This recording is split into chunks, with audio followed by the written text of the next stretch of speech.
Shalom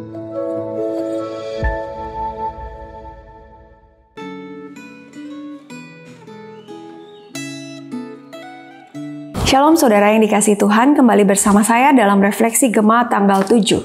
Hari ini kita akan merenungkan bagian firman Tuhan dari 1 Samuel 23. Bapak Ibu Saudara, di masa pandemi yang lalu, terutama ketika virus Delta menyerang, banyak orang yang sakit, bahkan mungkin orang yang kita kenal tiba-tiba meninggal. Di saat itu saya yakin banyak orang, termasuk saya salah satunya, yang menjadi lebih tekun mencari Tuhan. Namun, ketika keadaan kembali normal, bahkan mungkin lebih baik dari masa sebelum pandemi, apakah kita masih tekun mencari Tuhan dan mengandalkan Dia? Apakah kita masih merasa hanya Tuhan yang bisa kita andalkan? Bapak Ibu Saudara, perenungan hari ini diberi judul Bertanya kepada Tuhan. Dan sebelum kita merenungkannya, mari kita berdoa. Tuhan, kami datang lagi. Kami rindu mendengar Engkau berbicara kepada setiap kami lewat firman-Mu. Berkati hamba-Mu yang akan menyampaikan renungan ini, dan berkati setiap kami yang mendengarnya. Berikan kami hati yang takut akan Tuhan, hati yang mau dibentuk, hati yang rindu untuk melakukan firman-Mu. Hanya di dalam nama Tuhan Yesus kami berdoa. Amin. Ya, Bapak Ibu Saudara, mari bersama kita baca bagian firman Tuhan. Saya hanya akan bacakan ayat pertama sampai ke-5. Daud di Kehila. Daud diberitahu demikian, ketahuilah orang Filistin sedang memerangi kota Kehila dan menjarah tempat-tempat pengirikan. Lalu Daud meminta petunjuk kepada Tuhan, haruskah aku pergi mengalahkan orang Filistin? Jawab Tuhan kepada Daud, pergilah kalahkan orang Filistin dan selamatkan Kehila. Tetapi orang-orang Daud berkata kepadanya, ingatlah, di sini di Yehuda saja kita sudah ketakutan, apalagi kalau kita pergi ke Kehila melawan barisan perang Filistin. Daud meminta petunjuk lagi kepada Tuhan, lalu Tuhan menjawab dia, firman-Nya, pergilah ke Kehila, sebab aku akan menyerahkan orang Filistin ke dalam tanganmu. Lalu Daud dan orang-orangnya pergi ke Kehila, ia memerangi orang Filistin, menggiring ternak mereka, dan mengalahkan mereka dengan dahsyat. Demikianlah Daud menyelamatkan penduduk Kehila. Ya, Bapak Ibu, yang pertama kita melihat bagaimana Daud itu begitu mengandalkan Allah. Perikop yang tadi kita baca masih dalam masa-masa Daud dikejar oleh Saul untuk dibunuh.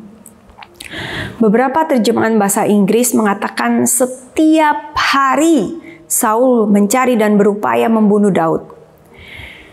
Saul berusaha sangat keras untuk membunuh Daud.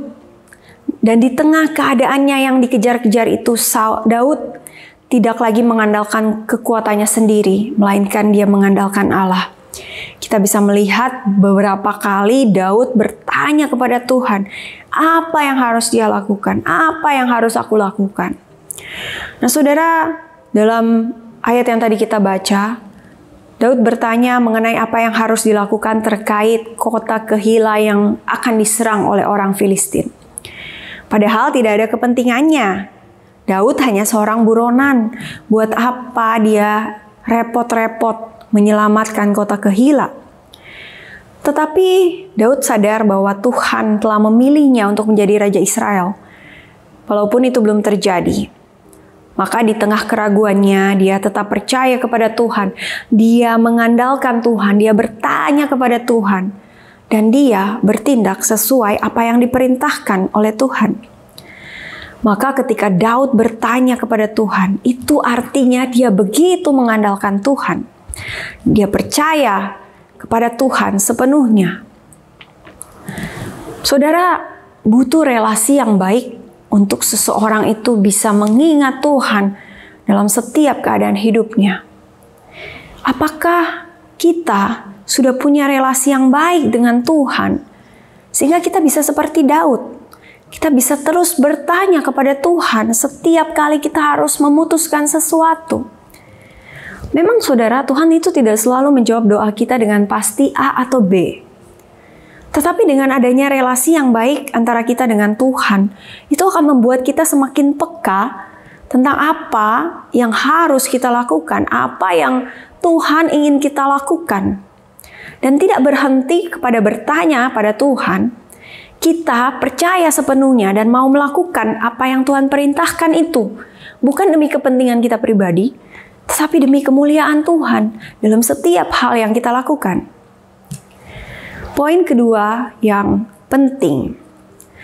Sedikit dorongan bisa berdampak besar, terutama jika Tuhan terlibat di dalamnya. Kita baca 1 Samuel 23 ayat 15-17. Daud mengetahui bahwa Saul telah keluar untuk mengincar nyawanya. Ketika Daud berada di padang gurun Zif di Koresa, Yonatan anak Saul pergi menemui Daud di Koresa. Ia menguatkan Daud untuk mengandalkan Allah. Ia berkata kepadanya, "Janganlah takut, sebab tangan ayahku Saul tidak akan menangkap engkau. Engkau akan menjadi raja atas Israel, dan aku akan menjadi orang kedua di bawahmu. Bahkan ayahku Saul telah mengetahui hal itu." Saudara, Daud takut karena Saul telah keluar dengan maksud untuk mencabut nyawanya. Maka ketika Daud sedang ada di padang gurun dan ketakutan, Yonatan anak Saul pergi kepada Daud dan menguatkan kepercayaan Daud. Bukan menguatkan kepercayaannya terhadap dirinya sendiri, tetapi menguatkan kepercayaan Daud kepada Allah.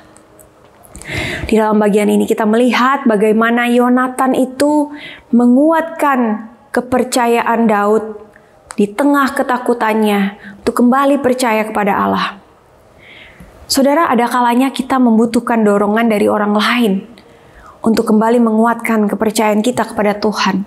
Di saat kita sedang bergumul, di saat kita sedang kesusahan, di saat iman kita sedang lemah.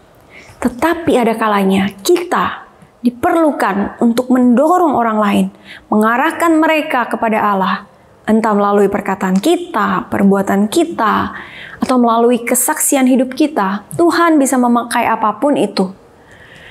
Maka ketika kita bertemu dengan keluarga, rekan, atau sahabat yang kita tahu sedang bergumul, mari saudara, kita kerjakan bagian kita, kuatkan mereka untuk kembali percaya kepada Allah, dan biarkan Allah mengerjakan bagiannya. Daud sudah membuktikan bahwa orang-orang yang mengandalkan Tuhan tidak pernah ditinggalkan. Sekarang giliran kita. Amin. Mari kita berdoa. Tuhan, kami bersyukur untuk firman-Mu hari ini, yang kembali mengingatkan kami bahwa di tengah kehidupan kami di dunia, hanya Tuhan yang setia, hanya Tuhan yang bisa kami andalkan. Karena itu Tuhan, biarlah kami mau terus berusaha untuk punya relasi yang baik dengan Tuhan, sehingga kami boleh menjadi seperti Daud. Di tengah setiap pergumulan kami, di tengah setiap keputusan yang harus kami ambil, kami boleh terus mengandalkan Tuhan, kami boleh terus bertanya kepada Tuhan, sehingga apa yang kami lakukan, itu yang Engkau kehendaki dalam hidup kami. Berkati kehidupan setiap kami, berkati aktivitas setiap kami, biar kami terus menjadi berkat dan memuliakan Tuhan. Di dalam nama Tuhan Yesus, kami berdoa. Tetap semangat menjalani hari, Tuhan Yesus memberkati.